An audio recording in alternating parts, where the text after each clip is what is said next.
The time has come to balance the books. Not with sentiment, not with rage, but with the cold, unforgiving precision of an auditor. For 7 years, an account was opened in your name, and a debt was accrued against your soul. Today, we read the invoice aloud. Let us call this the ledger of ruin. Item the first, the theft of time. Let us be precise. 7 years, 2,555 days, 61,320 hours. This was not a simple loss of a resource. It was a grand larceny of potential, an erasure of timelines that could have been the books you did not read, the skills you did not acquire, the ventures you did not start, the peace you did not feel. All were liquidated to fund a parasitic existence. She did not share your time. She consumed it, leaving you with a deficit from which you are only now emerging. Time, once stolen, does not return. It leaves a phantom limb, a persistent ache for the person you might have become had the theft never occurred. This is the principal debt. It is incalculable. Item the second, financial exploitation. A crasser, but no less significant, entry. Let the record show the flow of capital was exclusively outbound. Rent, utilities, sustenance, all drawn from your accounts, while hers swelled in secret. Over $10,000 saved, squirreled away like a dragon hoarding gold. It has no intention of spending on the kingdom it occupies. This was not mere selfishness. It was a calculated strategy of devaluation. Each dollar you spent on her while she saved her own was a silent declaration of your lesser worth. The final, pathetic entry in this column, a birthday. A milestone met not with celebration, but with a meticulously crafted fiction of cancelled items. A lie told not to save face, but to inflict a specific wound, to communicate with chilling clarity that you were not worth even the most trivial of investments. A cost of zero, which somehow cost you everything.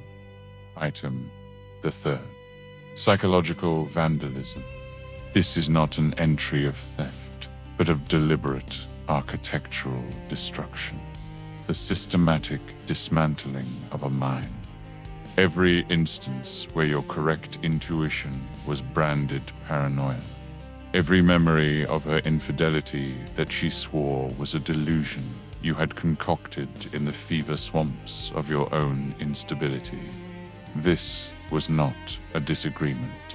It was an act of psychological terrorism, designed to demolish your confidence in your own perception until you became a ghost in your own home, unable to trust the evidence of your own senses.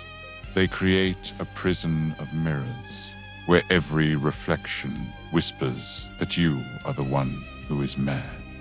Worse, they engineer your reactions. They prod and provoke until you finally lash out. And then they hold up your predictable human anger as proof of their narrative. They present your nasty email not as the desperate cry of a soul pushed past its limit, but as the inciting incident, the unprovoked attack of a monster. This is the art of reactive abuse, and it is a masterpiece of cruelty. Item the fourth, the grand deception, the establishment of a parallel life. This was not a simple affair, a moment of weakness. This was a grotesque theater, complete with a supporting cast, running for years under your own roof. An entire conspiracy of deceit, aided and abetted by a family of fools who smiled in your home while knowing the truth. Whispered confessions and futures planned with others, sent from the very device you likely paid for. It requires a particular sort of soullessness to look a person in the eye, declare your love, and know that you are merely an actor reciting lines before you return to the real story happening off stage.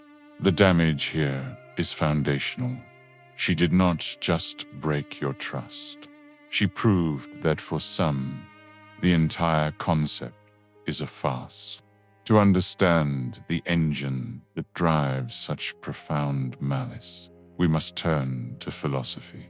The philosopher Friedrich Nietzsche spoke of two moralities, the master and the slave. The master morality is that of the noble soul. It creates its own values. It says yes to life, to strength, to power, to ambition. It judges actions as good or bad, based on their consequences. Its virtues are courage, pride, and integrity. The slave morality, however, is born of weakness, of impotence. It cannot create.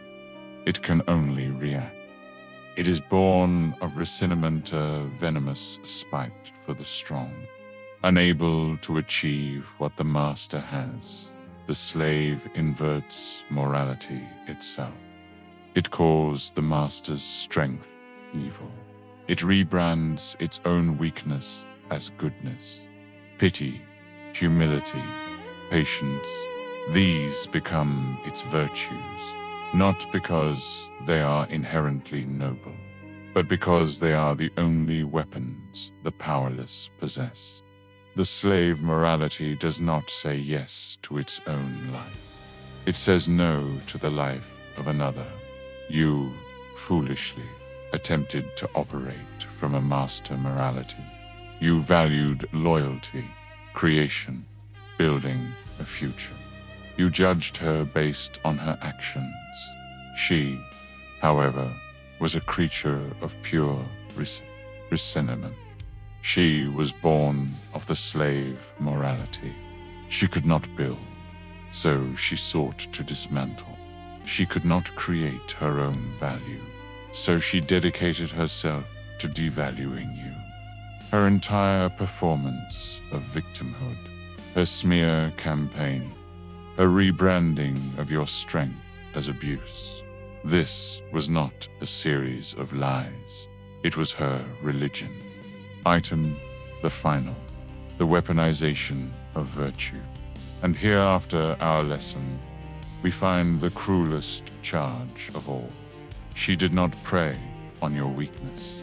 She preyed on your strength. In the calculus of her slave morality, your every virtue was a sin that needed to be punished. Your loyalty was not cherished. It was used as a leash. Your capacity for forgiveness was not honored. It was treated as an exploitable resource. Your desire to believe the best in her was the very key she used to lock you in the dungeon. She took the most noble parts of your character and twisted them into instruments for your own subjugation. This is the highest form of dark magic, to make a person as goodness, the source of their own suffering. The audit is complete. The damages are noted. The debt is astronomical and unpayable, but you are not a creditor waiting for payment. You are the auditor who has closed the case. You will not receive restitution, because no currency could ever compensate for the losses recorded here. Her payment will be a lifetime spent attempting to open new, fraudulent accounts with others, repeating the cycle, forever running from the insolvency of her own soul. Her punishment is her own emptiness. The ledger is closed. The account is settled. Your name has been cleared from the books. Lesson over.